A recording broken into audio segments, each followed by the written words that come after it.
If you're interested in learning about Fredericksburg, Virginia, or MichelleNicely, you're in the right place. This is Wanna Move There, Season 3, The Remix, with me, DerekBicksler, here in Harrisburg and Carlisle, Pennsylvania, with my co-host with the most dose over in Pittsburgh, Pennsylvania. And our guest this morning, you can see her. Let me put you in the showcase position. If I can find my thing. Here we go. MichelleNicely over there in Fredericksburg, Pennsylvania. Hi. Or Virginia. Too many Pennsylvania people here. We're in Pennsylvania. Michelle, we bring everybody into the show with something that has nothing to do with you or Fredericksburg, or it might have something to do with you, but it's a random question. Just say hello first to everybody and then pick a number between 1 and 40 for your random question. 1 and 40. Hi, everyone. So happy to be among Krista and Derek today, coming to you from Fredericksburg. That's an hour south of our nation's capital and an hour north of our state capital, which is Richmond, Virginia. Nice. My number would be 38. 38. What's the most interesting thing you've found at a flea market or garage sale? Oh, the most interesting thing. And see, I love a good thrift store. Mine would be the most interesting. See, I usually, when we go on vacation, I usually stop at least one. Really? I have some dishes that are antique that I put in a beautiful cabinet, and I know last year I found a lighter that sits on the table to match all the dishes, and that was really unique to me. So it's a milk glass type. It's only a specific kind, and it had a matching lighter to it. So I mean, they used to smoke around the table, right? So I would say that was a special piece to me. That's really cool. I never thought about visiting them like in other cities and the cool things you would find there. Oh, yeah. Yes, absolutely. And even if I remember when the kids were little, they'd be in the car, and if they were sleeping, I'm like, pull in here. I'm going to run in real quick. And I always found a treasure from that state. Now, That's cool. I'm not a huge collector, but if it fits in that china cabinet, it might be going home with me. I've never been to a flea market, and I've never been to a yard sale, but I have been to a thrift store. Yeah. Yeah. Well, Derek, I will tell you, sometimes I do some of my best recording in some, especially because when you're serving seniors and you're wanting to downsize, I get a lot of good B-roll from these thrift stores. When it comes to, this is what your home could look like if you're not careful of downsizing or right sizing. Oh, I've gotten some good B-roll in these thrift stores, because really, truly, our homes can look like that if we're not very careful. That is excellent point. Neither of you have been to a thrift store? Or a flea market? A flea market? I have. I've never been to a flea market. I've been to 3 months. Yep. It's basically just like a giant yard sale, but ours has new stuff too, and we've got like train rides, and it's the same place where they have races on Friday nights, and there's food and helicopter rides and stuff. But I keep telling my kids we're gonna do a table there, because I keep saving all our like toys and stuff, and it's like an obscene amount almost that it has to get out of my house because it's taking up too much space. But that's hilarious. The intention was to put a table up at the flea market and sell it all and have like a business learning session. But yeah, Krista, you got to hit one up. There's got to be one in Pittsburgh somewhere. Yeah. And Krista, if you take your kids with you, you'll be able to show them all the kind of toys you and I grew up with. Well then, okay, that gets me there, because if I could see toys that I grew up with, then I'd be excited. I just don't want other people's crap. Yeah. I get that. I'm like, my shelves already have like everything my kids ever made. I don't need more. That's so funny. You are hilarious.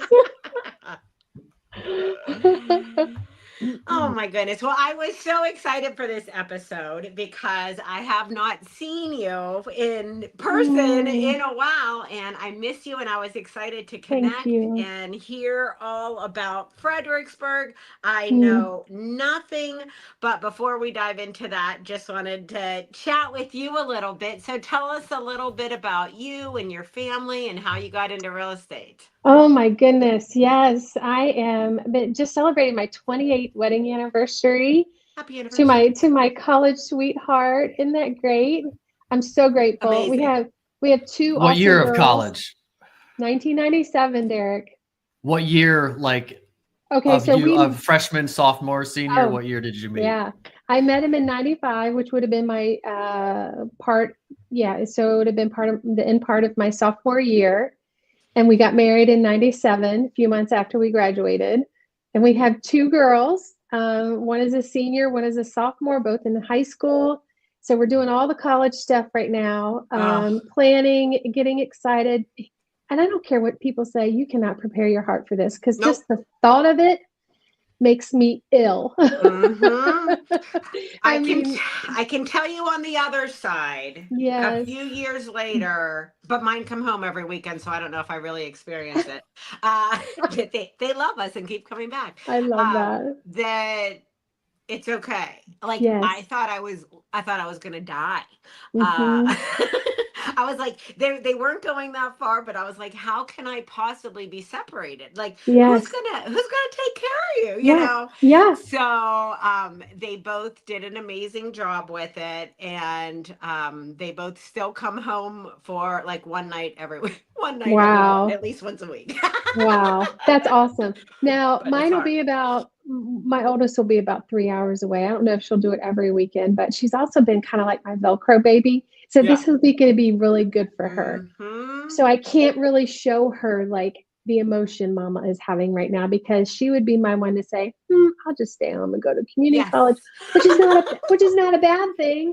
But I really feel like she needs to have some time. To kind of grow up and make those decisions, you know, that sometimes she leans on us for so much. And I love that. But there's also, you know, a great independence that is forming this year, especially after she got her first job. And so anyway, lots of good things. You know, Mama's just not ready for all of them. What can I tell you? It's hunting season for my husband. I do not consider myself a hunting widow, though. You know, there are many years where I went with him, but I'm just not about climbing trees anymore in my 50s. And so I'm going to stay right where I am and be with the girls.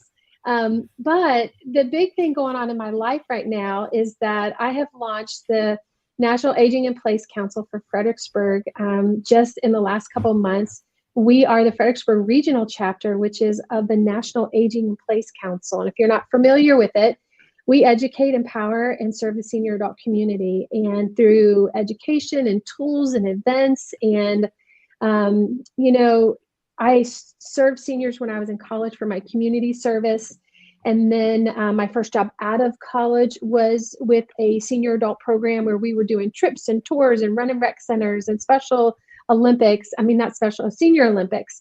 And then, and so on. And so about 10 years ago, I kind of niched down, and then I watched my business a little bit at a time get up to about 80% last year of serving seniors, and I absolutely love it. So I'm certified not just as an SRES, because I really feel like that's 101 when compared to the rest of the education. I recently took my CSA class. I'm certified in probate as well as MRP because we are such a transient area. I love to help our military who are transitioning, but also thinking about retirement in our area. So serving seniors in the 55 and older community is a heartbeat of mine. It has been for a very long time, and I absolutely love it. It is, you know, our 55 and older communities. We are hosting seminars, not just in our 55 and older communities, but also at the library and churches and other places that will have us. And I have a host of professionals who have joined the team. If they are currently serving seniors in some capacity, they are welcome to come be among us doing what we're doing. And so that's the really big thing. And then the second thing that I'm doing, obviously I'm a real estate agent in all of this, but The NIIPC is the nonprofit, and I'm serving my community through that one. And, I've always said that I help seniors from A to Z. And there was a part of me earlier this year that said, what is that XYZ? What's the last part of it? And so the last part of it, I've recently launched Discover Senior Living, which is options for long-term care for seniors, meaning when they're not going to do multi-generational living, they're not going to go live with family. They need either assisted living, nursing home, or memory care. I assist them in finding the best long-term community that meets their budget and lifestyle. And so Discover Senior Living is a personal company, and I'm serving Maryland, DC, and Virginia. And so if they call me and say, it's just not feasible for us to bring mom or dad home or my aging loved one, let's talk about what community might best fit their needs, budget, as well as location so family can visit. And so that was my missing link. I love that. Yeah, I am so excited. I have a great system that allows me, whatever the state sees, I see. So if they say, what do you know about this community? I can see violations. I can see what they fixed. I can see the floor plans. I can see who is welcome in that community based on some of their finances. And so it's really, it's just a big thing and a long awaited for me to kind of finish the last puzzle piece of serving them from A to Z like I advertise. Yes, absolutely. Now, do you know anyone in Pennsylvania who does that? Oh, yeah. I have, like I'm a part of Real Estate All Day with you all. I'm also a part of the Senior Home Coach movement, which is across the nation. And then my system also allows me to refer seniors going into your community through my system. So yes, it's actually called referral and placement. And so I have referral and placement professionals who are doing the same thing I'm doing all across the country. Oh, that's fantastic. I'll connect with you after this. Yes, because absolutely. I think, that's something that I help so many like older people that are, moving to that next step. And sometimes whenever there isn't a family to go to, they don't know like how to explore and find the best place. So that is awesome. Yeah. And, it's just in some ways it's like real estate for me. So when you send me a client and you ask me to serve them, we do share referral fees.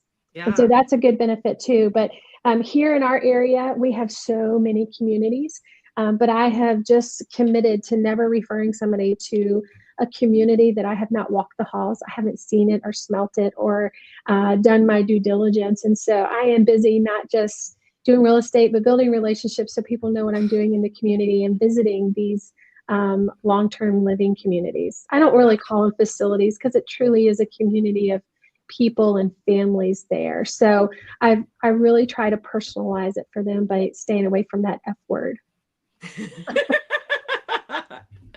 You have such a tender heart, and I just love to see the way that you serve. Thank you. So I think Derek has a map of Fredericksburg, so we can start learning a little bit more. We know where it is because I know we kind of know because it's kind of close to us, and maybe people know, but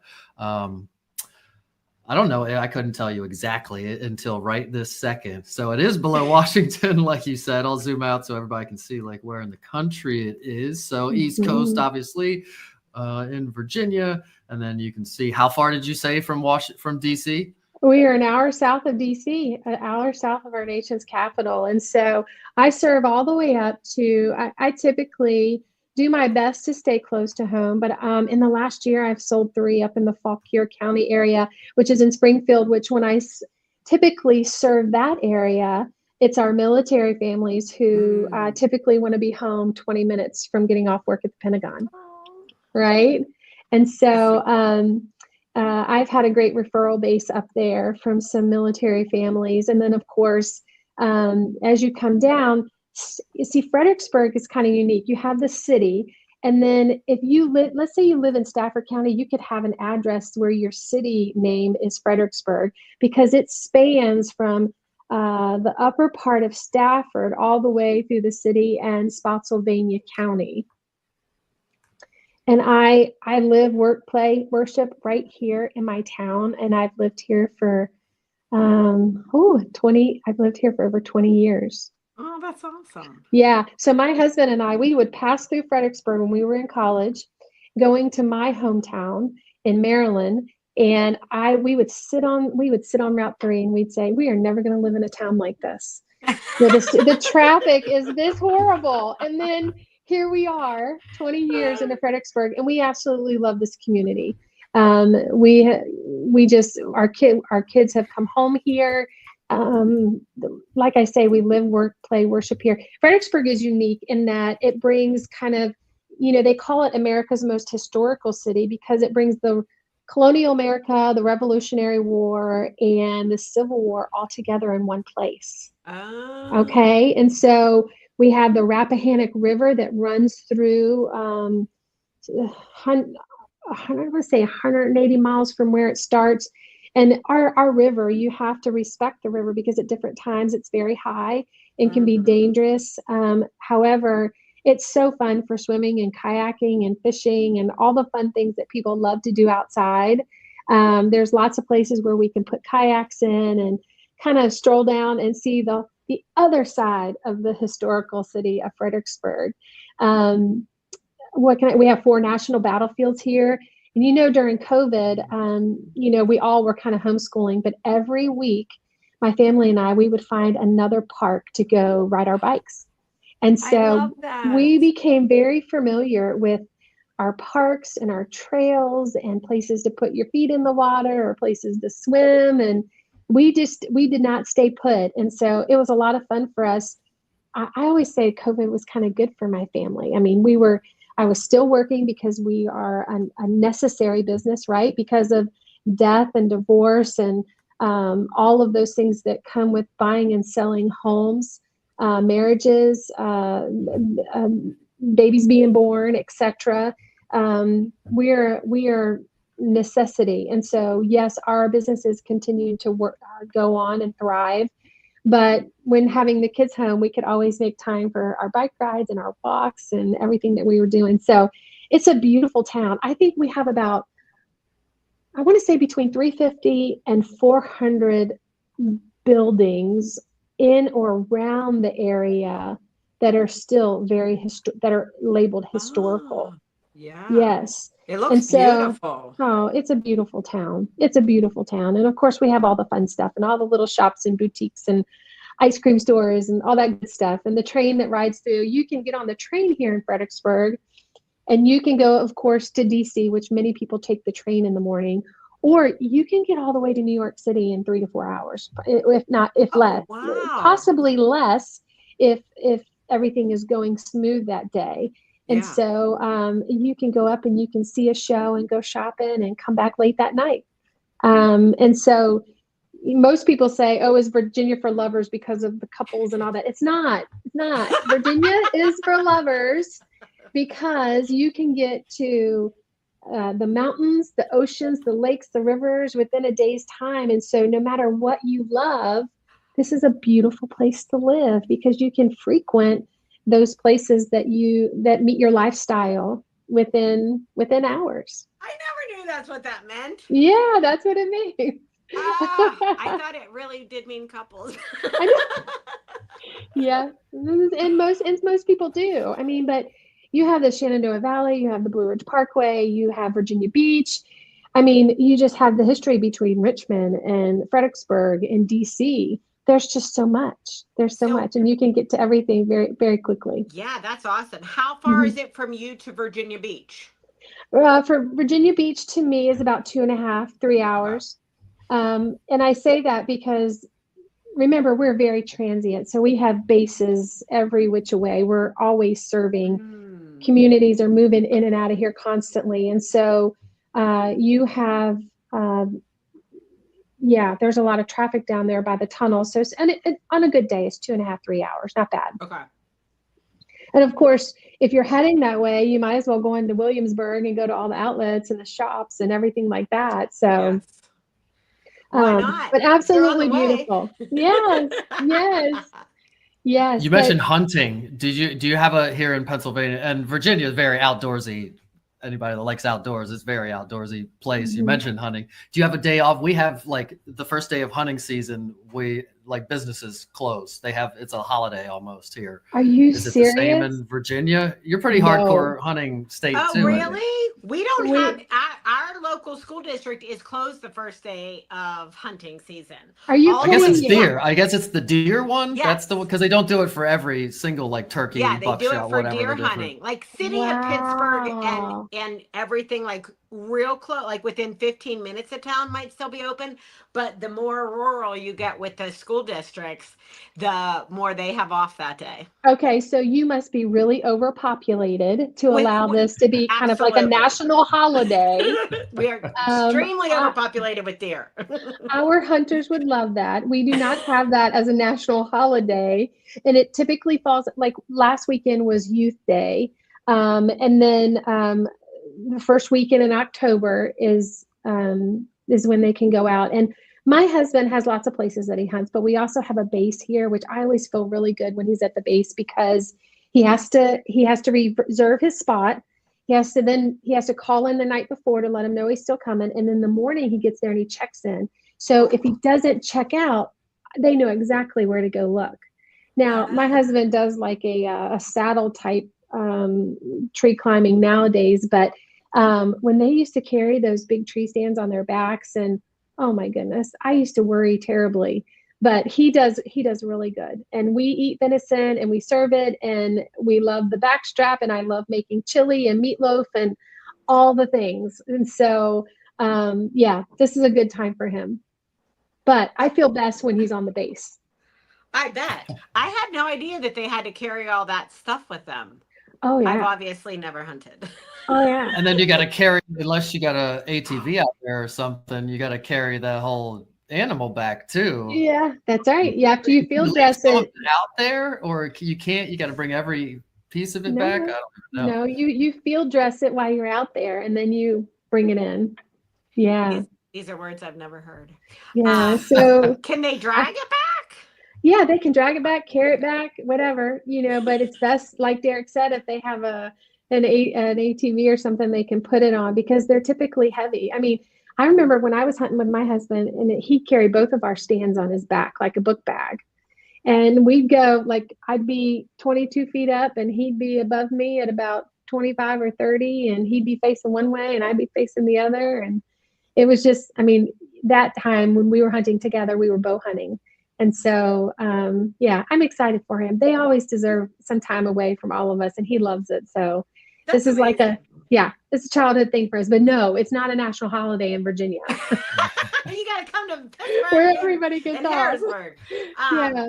I'm going to have to Google this because I didn't know when people said a tree stand that you had to carry it out there with you and go up the tree and sit in it. I pictured like a little. That's why people fall out of the. I know 2 contractors that are paralyzed because of falling out of tree stands. One long Really? ago, and That's one terrible. like maybe 10 years ago. Yeah.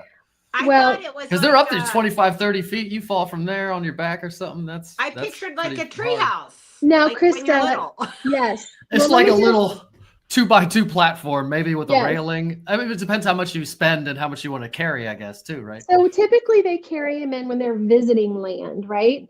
But when you have your own land and you can put up a blind, is what you're Oh. thinking, it Okay. is stationary. And so there have been times where we live where my husband, before we moved next to the National Forest, let me just be clear, where he would set up a blind where he could just frequent.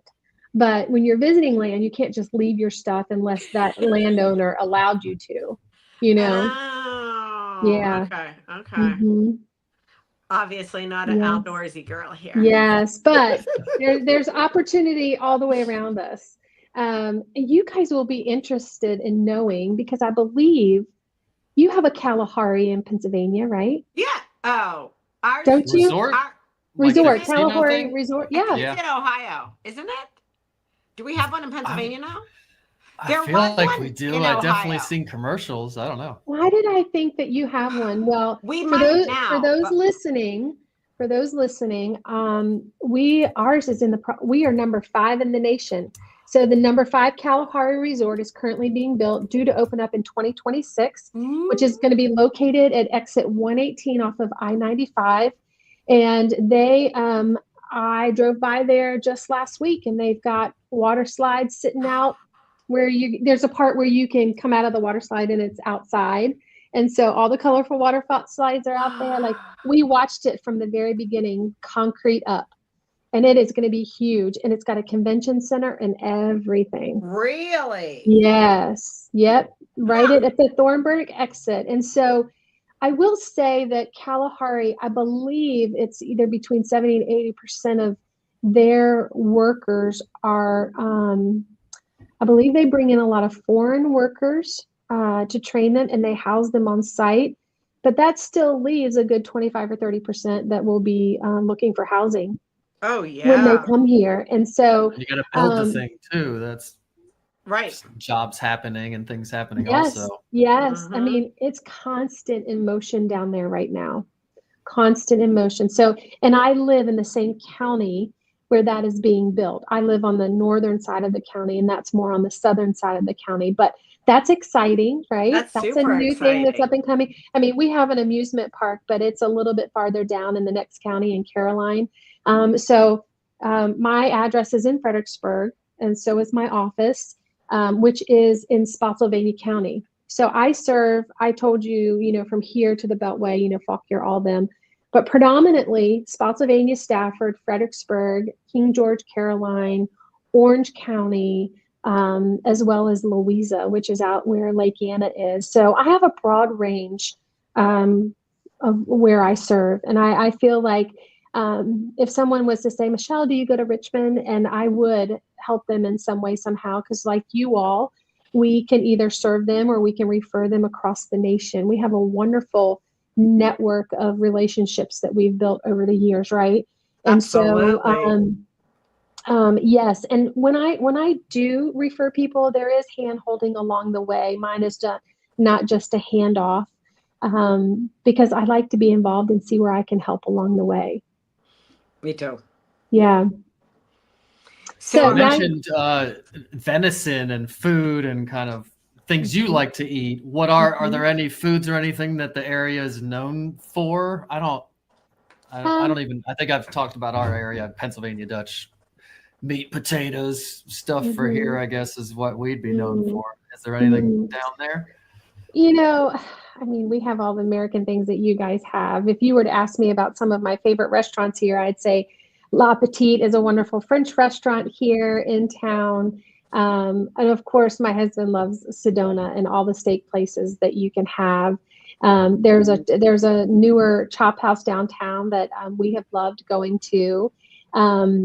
Yeah, so I wouldn't say there's any one particular thing, but I will tell you, over the bridge into Maryland, I grew up in Prince George's in Calvert County, and then my dad has family and grew up in St. Mary's County. But over there, we grew up enjoying stuffed ham, and that's a Maryland thing. That's not a Virginia thing.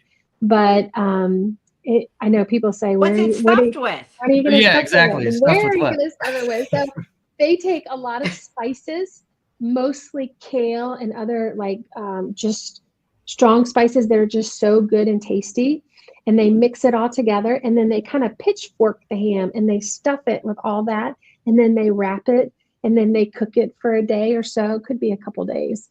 I can't remember because I've never made it personally myself, but that's right over the bridge in Maryland, and that's like my family loves it. So if I'm passing through there, I have a friend that calls me sometime, are you going to be home? Do you want me to get you some stuffed ham? When they work over at the other base, and I'm like, yes.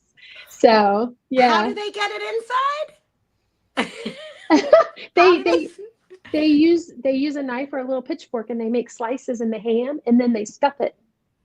Oh, like a big piece of ham. Yeah, a big piece of ham. So it's not like a hole, like a big cavity inside the middle of the ham. Yeah. That you're stuffing. It's not like a turkey. It's like an herb stuff. Chris is having a hard time wrapping her brain around this stuffed ham, but it is absolutely delicious. And so I think my grandmother would serve it, Thanksgiving time or Christmas time, and then the best is like leftover stuffed ham when you have your bread and mayo and salt and pepper. Oh my word. It's so good. I I've now got have to learn to how to make it myself. I really Google should. this. And I have Googled it a few times, and I bet there's a few people from Southern Maryland on there who have YouTube channels. You can learn how to do it real quick. Yeah. Yeah. Stuffed ham. I've never even heard Yeah. of it. Yeah. I'm I'm learning glad so I taught you much. something new That's today. right. I learned about hunting and stuffed ham. That's right. That's right. Well, Krista, you and I share something in common in that we are both at Coldwell Banker, right? Yes. Actually, Yes. Derek is too. Yes, and Derek and Steve, we're all referral partners here among Absolutely. CB. I'm at Coldwell Banker Elite. My broker owns 9 offices here in Virginia, right here in this close proximity, downtown, Stafford, Spotsylvania, etc. And I just think the world of them. And so you're looking at a girl who bleeds blue here, and I just love that I'm home. I love everything that it offers. I love my managing broker and just the team here. And so I was at a couple boutiques in my earlier days, and I'm just happy to be home and have the support I do with NAIPC and serving seniors and niching down. I will tell you, when I niche down, one of the things that is really close to my heart is helping people to understand how multi-generational living is possible. And so you're looking at somebody who I don't just teach about it. I am in the sandwich generation, which means I'm raising kids at home, and I have my in-law. My father-in-law passed away last year, but my mother-in-law is still in my lower level. So I am living, caring for children, raising children, as well as caring for my mother-in-law. And so I like to sit down with families, because when you serve seniors, you don't typically just get the senior, you get the family members. And we always invite family members to be among us, because usually when things are just, it doesn't go well with families when it's just you and the senior. It really helps to have the support of a child or a loved one who is kind of overseeing their affairs, right? And so being in the sandwich generation, I really like to help them understand what multi-generational living is like, especially since most cannot always afford assisted living, nursing home, memory care. It's very expensive. And yes, I have a business that does this, but if you ever have the opportunity to bring in your aging loved one to not just for the memory making, but to save in finances among all of you, and also just to give them, I've just seen seniors come alive when they have their family around. Like the way we make it work is my mother-in-law, my father-in-law, we bought this house to specifically meet the need.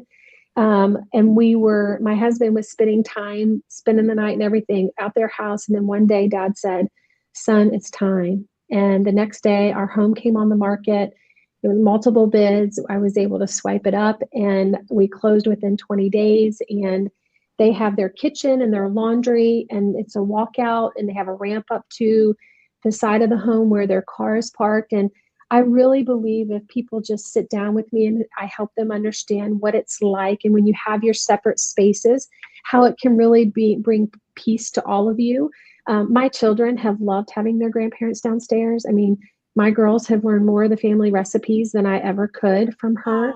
And there's been times where she's had a home ec day, right? Or they serve her by driving her to the grocery store now, right? There's an empathy that I think is really developed within my children from serving and caring for their grandparents. And so I always, when I sit with families, I always ask them, do you have an understanding of what multi-generational living is like? And you wouldn't believe how many people really kind of cave back to it until you help them understand the benefits of multi-generational living, and just having them downstairs and, caring for them, if making sure that, that there's no trip hazards, and that their doors are locked, and that we're there if they need us, and she can call right upstairs to us instead of being 30 or 40 minutes on the other side of town. And it's just worked out really well for our family. So typically for our family, I make dinner, and then she has her table set, and we go down and we all eat dinner together. It gives her something to look forward to. My kids play games, soccer games. She's there.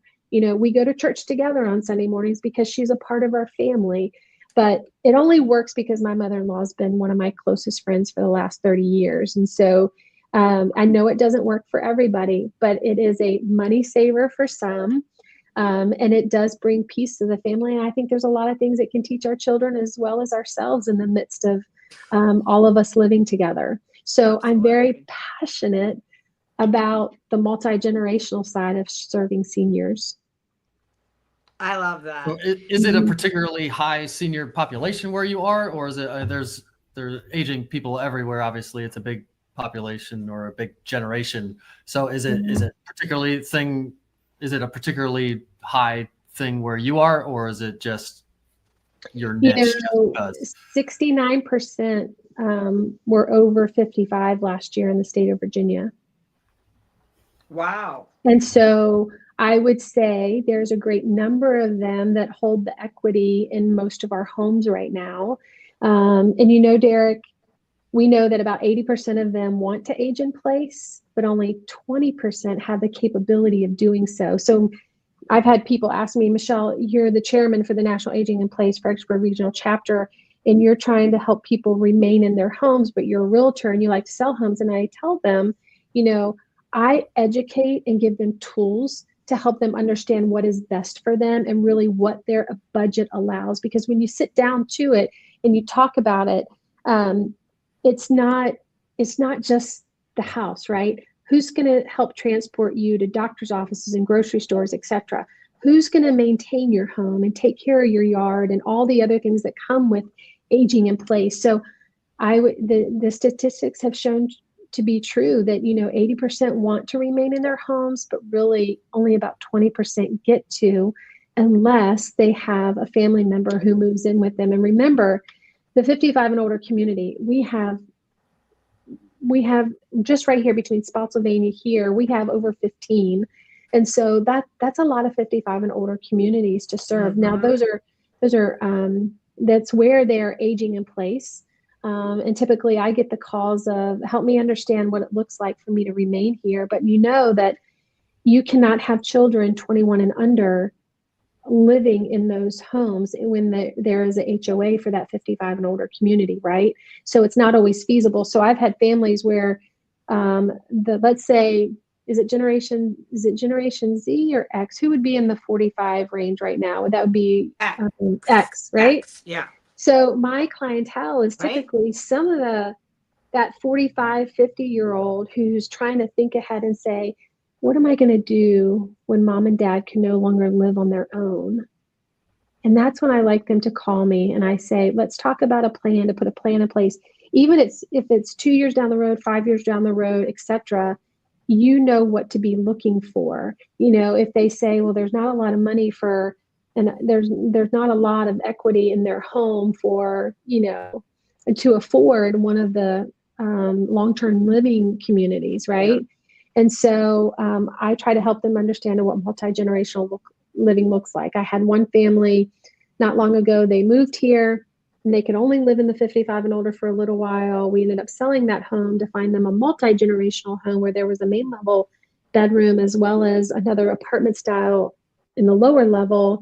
And then when mom really needed memory care, we sold that house and then found them a more modest home to live in. And so there is a cycle to all of this, but when they understand that this day is coming and they have an understanding, maybe from our seminars, our tools, our education, they can put a plan in place early and try to save money by doing multi-generational living if we find the right home. I love it. Yeah. I do too. And it's been very rewarding in many different ways. And so our events are fun, they're lively, our seminars are fun and lively. And so and I have a great group of professionals who just love serving seniors and who are currently serving them, home care companies, reverse mortgage lender who loves what he does. Also insurance people with living benefits, cleaners, etc., home care company, you name it. We're serving seniors together and we're going to keep them educated. I love it. Yeah. Awesome. Me too. Yeah, that's awesome. Yeah. Well, before we tell everybody where they can reach you if they need to downsize or right size or side size or combined households or whatever they want to do, Yes. I'm down with the combining households.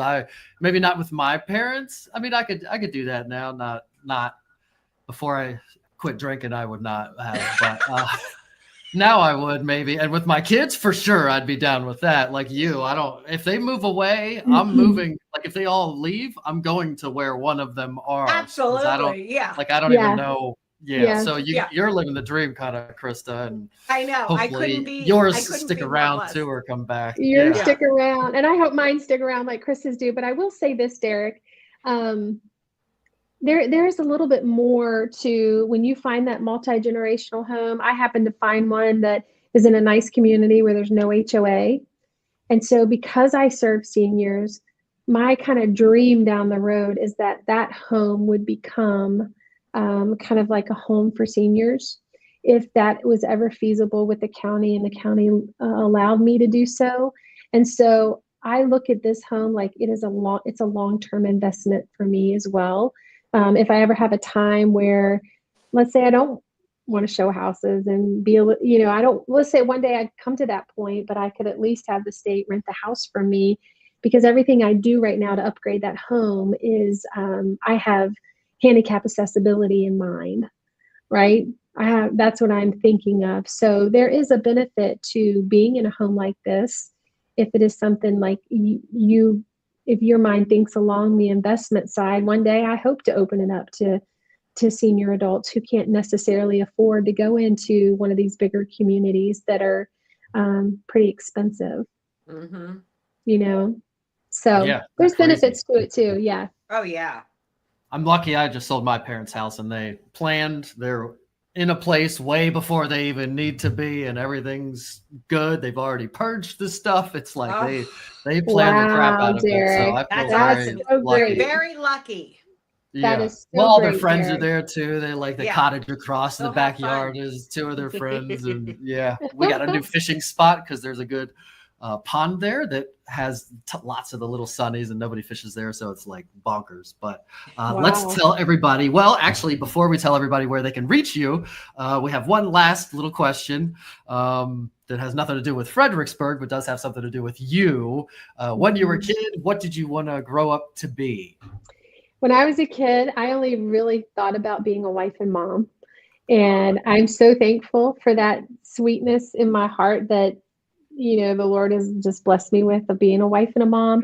But I remember when I got to middle school and high school, I really wanted to be a sports broadcaster. I really wanted to go into communications, and I was just sports minded. And so that was my hope back then. And I think there was times I wanted to be a nurse and then it just didn't happen. But you know what? I feel like I am in my element, Krista and Derek, just like you. I love what I do. I love serving the community. I love senior adults, and I help everybody. However, 80% of my business, like I can say, has gone to serving our senior adult community. And it is a love of mine that I feel so strongly about, to protect that demographic. So I am definitely living in my element and love it. Absolutely. Yes. I've seen you in your element, and this is truly where God has you serving. Absolutely. Yes. Well, I want to know, and people, her contact information is on the screen or in the description. You can grab it, call her, text her, whatever. But what I want to know before we go out is, were there any boy cousins, and not that I'm kind of generalizing here, but I'm going to do it anyway. Were there any siblings or cousins that you forced to play house back in the day because you wanted to be a mom? Was there a lot of playing house? Were there people that were forced to have tea parties or anything? Derek, there was not. However, I was that child that I would line up my stuffed animals on the bed, and I was either teacher or mama or whatever. Yes, I mean, there's in every child, there is that childlike play. So I wouldn't say that there was brothers or cousins or anything like that, but definitely my stuffed animals. I knew there was some kind of visual. There was some kind of playing house or tea parties. I was immediately with tea parties. Yeah. Well, on my mom's side, I was the oldest granddaughter, so you kind of mother all your cousins, right, in the midst of it. And the bossiness comes in handy when you're the oldest. It does. I'm also the oldest. Yeah, you get it. I just adore you guys. Thank you so much for having me today. Thank you. That was You guys so are fun. awesome. Derek, you helped me so much with my Google, and Krista, I just appreciate your friendship so much. And I just adore you guys and wish you the best, most success, and get out in a tree stand soon. Yeah, I'll be out there, not a tree stand, but I'll be in the woods for sure. You'll catch me out there hanging off of something too. It's not the danger I'm afraid of. I just don't want, I would like to shoot. I would like to hunt. I just don't really want to deal with the animal. They need to come up with like a virtual gun where you can like go out, it kicks, it shoots for real, and it tells you like you would have killed it. Like, all right, that's good enough for me. Yeah. But anyway, you can reach out to Michelle for Fredericksburg stuff or downsizing help, or she can connect you anywhere as far as senior stuff goes. And if you need anything in Harrisburg, Carlisle, or in Pittsburgh, reach out to myself or Krista. Or if you need anything anywhere in the world, we all have all kinds of connections for real estate or just tour guiding. We're always the best tour guides also. Thanks everybody for watching and listening, and say goodbye, ladies. Bye-bye. Have a good day. I look forward to hearing from you. Oh, bye, sweetie.